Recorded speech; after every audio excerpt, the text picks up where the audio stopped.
এই রিপাপু, আপনার এখানে বলে হাঁসের মাংস পাওয়া যায়? হ্যাঁ ভাইয়া, আমার এখানে হাঁসের মাংস পাওয়া যায়। খুলনার হাঁস বোনা, বিভিন্ন দেশের বিভিন্ন স্টাইলে আপনারা হাঁস বোনা খেয়ে দেখেছেন, জানি না খুলনাটা খেয়েছেন কিনা।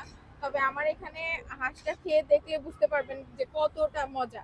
আমার হাঁসের সাথে আছে হচ্ছে চালের আটার রুটি, আর হচ্ছে গমের আটার রুটি। আমরা কিন্তু ভাইয়া ওই যে ভোলার মতন ভোলা চালি পিঠা বানাতে পারি না। তাই আমি আমার দেশের ট্রাডিশনাল নিয়মে চলছি এবং সেটা ফলো করছি। সেটা হচ্ছে আমার দেশে হাঁসের সাথে চালের রুটি খায়, সেয়াই পিঠা খায় এবং বিভিন্ন পিঠা খেয়ে থাকে। আচ্ছা, আচ্ছা, আপনার পিঠা কত করে পিস? পিঠা হচ্ছে মাত্র 10 টাকা করে পিস, আর হাঁস থাকছে হচ্ছে 250 টাকা করে প্লেট। 5 থেকে 6 পিস থাকবে এবং সাথে একটা রসুন থাকবে। তাহলে পিঠার দাম এত কম কেন? কই পিঠা দেখি পিঠা দেখি দেখি হচ্ছে, একটা। এটা হচ্ছে রুটি পিঠা। দেখেন, আমি প্রায় কাস্টমার একটা অর্ডার ছিল, জি জি। তো উনি পরে অর্ডারটা ক্যান্সেল করছে। এটা হচ্ছে রুটি পিঠা, রুটি আর এটা রুটি হ্যাঁ পিঠা। হ্যাঁ রুটি। এটা মাত্র 10 টাকা? এটা মাত্র 10 টাকা থাকবে, এটার থেকে আরেকটু সাইজে বড় হবে।